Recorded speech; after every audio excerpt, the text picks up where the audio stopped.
नमस्कार, मैं हूं रंजीत झा। गौतम अडानी का केस एक बार फिर से सुप्रीम कोर्ट में खुला और इस वक्त सीजेआई डीवाई चंद्रचूड़ के सामने ही गौतम अडानी के मामले को रखा गया।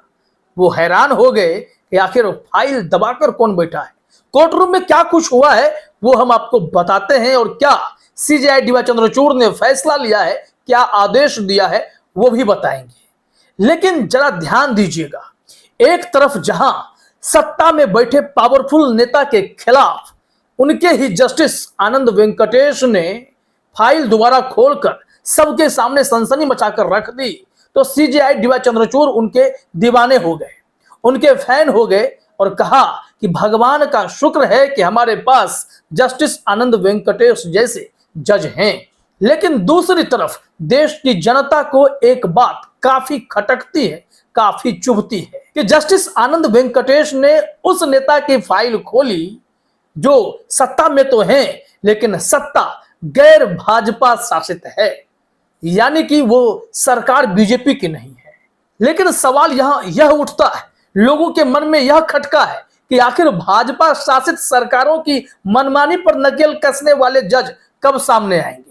उन सब की उम्मीद सीजेआई डीवाई चंद्रचूड़ से ही जुड़ती है और सीजेआई साहब इस बीच में इतने सारे कड़े तेवर दिखा रहे हैं, बार बार सत्ता को एक कड़ा मैसेज भी दे रहे हैं, तो उम्मीद यह भी की जा रही है कि कोई ठोस फैसला भी तो हो।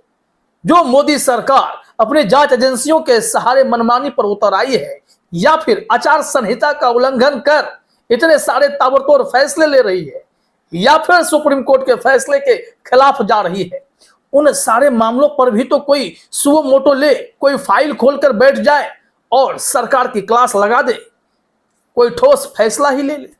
ऐसा नहीं हो रहा है, तो एक खटका लगता है कि सिर्फ ये पावर, ये फैन होना ये तभी होगा जब जस्टिस आनंद वेंकटेश जैसे जज विपक्षी शासित राज्यों में ऐसे नेताओं की फाइल खोल बैठेंगे जहां पर निर्णय गलत हुआ था, इसलिए केस की दोबारा सुनवाई करेंगे। ठीक है, जो गलत है उन पर कड़ी कार्रवाई हो, लेकिन कार्रवाई सब पर होनी चाहिए जो गलत है। यहां देखिए, अब अडानी मामले पर हम वापस आते हैं। हमने आपको यह बातें सिर्फ इसलिए याद दिलाई हैं क्योंकि हमारे भी दर्शक बार बार यह सवाल उठाते हैं कि ये जज साहब सिर्फ फटकार सिस्टम को लेकर आगे बढ़ रहे हैं, कोई कार्रवाई क्यों नहीं होती है। तो चलिए, अडानी मामले में क्या डेवलपमेंट है इसे समझिए। आप हेडलाइन देखिए, बताया जा रहा है हिंडनबर्ग अडानी मामले में सुप्रीम कोर्ट ने कहा सभी पक्ष बुधवार तक करें अंतिम दलीलें दाखिल, यानी कि अब समय नहीं मिलेगा। अब आखिरी समय आ चुका है कि आप लोग अपना आखिरी दलील डालिए, इसके बाद सीधे तौर पर बड़ी सुनवाई होगी, बड़ा फैसला आएगा और गौतम अडानी की नींदें भी उड़ सकती हैं क्योंकि खेल तो बहुत बड़ा है। भरसक लिपापोती की कोशिश हो रही है, ऐसे आरोप भी गौतम अडानी पर लग रहे हैं या फिर जिन्हें जांच की जिम्मेदारी दी गई है उनके जांच पर भी सवाल खड़े हो रहे हैं।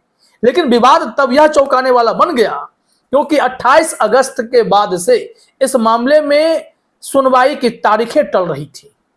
इस केस की लिस्टिंग कोई नहीं होने दे रहा था, फाइल दबाई जा रही थी। आखिर कौन है वो जो फाइल दबाकर बैठना चाहता था। इस मामले को संज्ञान में लाया धाकड़ वकील प्रशांत भूषण ने और सीजेआई डीवाई चंद्रचूड़ के सामने उनकी पीठ से कहा भी, आखिर ये क्यों हो रहा है, गौतम अडानी के केस में ये टाल मटोल क्यों किया जा रहा है, इसका हमें जवाब चाहिए। जरा देखिए इस रिपोर्ट में आज तक ने क्या जानकारी दी है।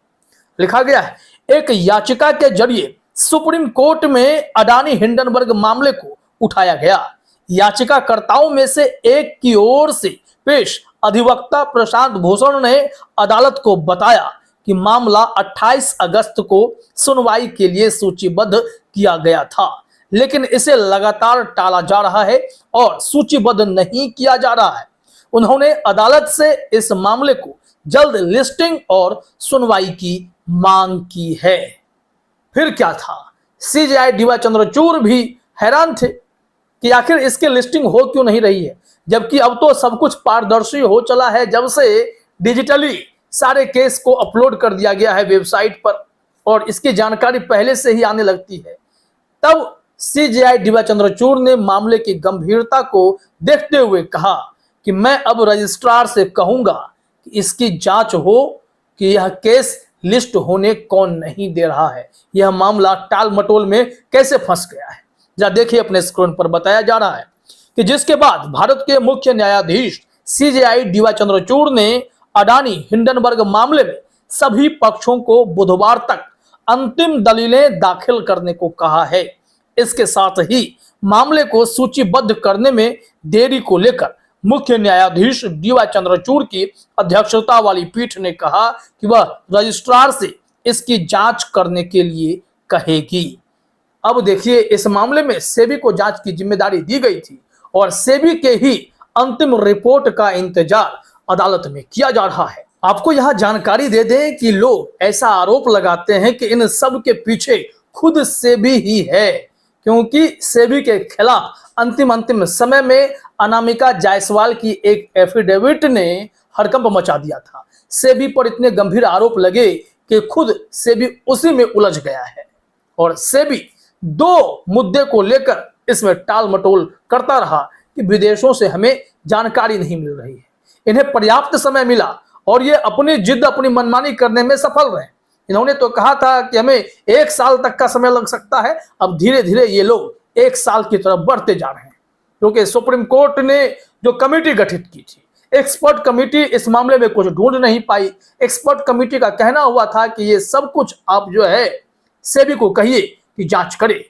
सेबी ने सुप्रीम कोर्ट के दबाव में आकर आनन फानन में आधी अधूरी रिपोर्ट बनाई और सुप्रीम कोर्ट को यही जवाब देते रहे कि थोड़ी सी मोहलत और दे दीजिए, 22 मुद्दे हम पकड़ चुके हैं, 2 मुद्दे और बाकी हैं, उससे जानकारी मिल जाए तो हम पूरी केस ही आपके सामने रख देंगे। लेकिन वो 2 मुद्दे के लिए समय जो निर्धारित किए गए थे वो भी 28 अगस्त पार कर गया, तो फिर से सुनवाई टलती रही। लेकिन उसके बाद लिस्टिंग हो सकती थी, सितंबर में हो सकती थी, अक्टूबर में हो सकती थी और नवंबर भी अब तो शुरू हो चुके हैं, अब आधा आधा निकलने को है। तो ऐसी परिस्थिति में सुप्रीम कोर्ट भी हैरान है कि इस मामले में सुनवाई शुरू क्यों नहीं हो रही, केस की लिस्टिंग हो क्यों नहीं रही है।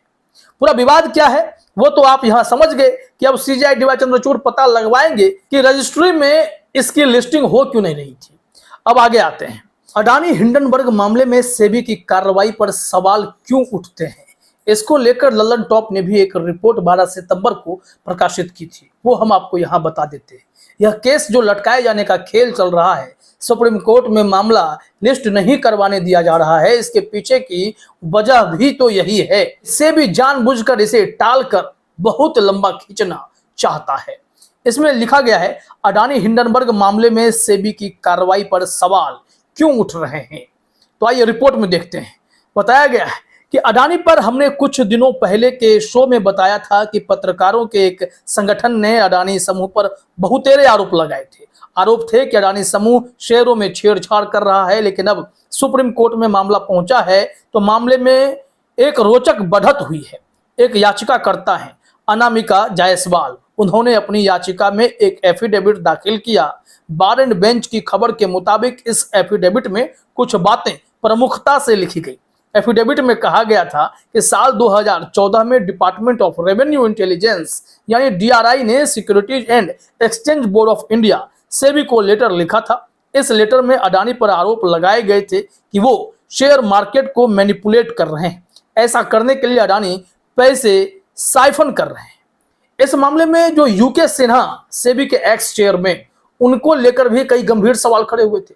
यूके सिन्हा इस वक्त अडानी के कंपनी में जुड़े एक डायरेक्टर के तौर पर है और इसे यूके सिन्हा पर सवाल उठे। तो कुल मिलाकर मामला यही है। आरोप उस एफिडेविट में, अनामिका जायसवाल के एफिडेविट में यह लगाए गए थे कि सेबी ने जानबूझकर अपने नियमों में ऐसे बदलाव किए जिसका सीधा फायदा गौतम अडानी को पहुंचा है। तो कुल मिलाकर अगर इस रिपोर्ट को देखें तो यह साफ तौर पर कहा जा सकता है कि सेबी उसी समय से इस केस में सुनवाई चाहता ही नहीं है। अनामिका जायसवाल के द्वारा डाले गए एफिडेविट के बाद से उनकी अपनी कमजोरी खुलकर सामने आ गई।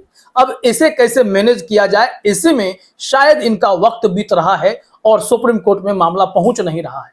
लेकिन अब एक याचिका डालकर यह ध्यान सीजेआई डीवाई चंद्रचूड़ को दिला दिया गया है कि सर इस मामले में सुनवाई शुरू कराइए, काफी लेट हो रहे हैं, तब तक तो सब कुछ खत्म हो जाएगा, सबूतों की लिपापोती हो जाएगी, तो फिर गौतम अडानी पाक साफ निकल ही आएंगे। तो देखिए अब सीजेआई डीवाई चंद्रचूड़ ने अंतिम दलीलें रखने के लिए कह दिया है और दूसरी तरफ उन्होंने इस मामले की जांच की भी बात कह दी है कि आखिर फाइल दबाकर कौन बैठा था जो इस केस की लिस्टिंग नहीं हो पा रही थी।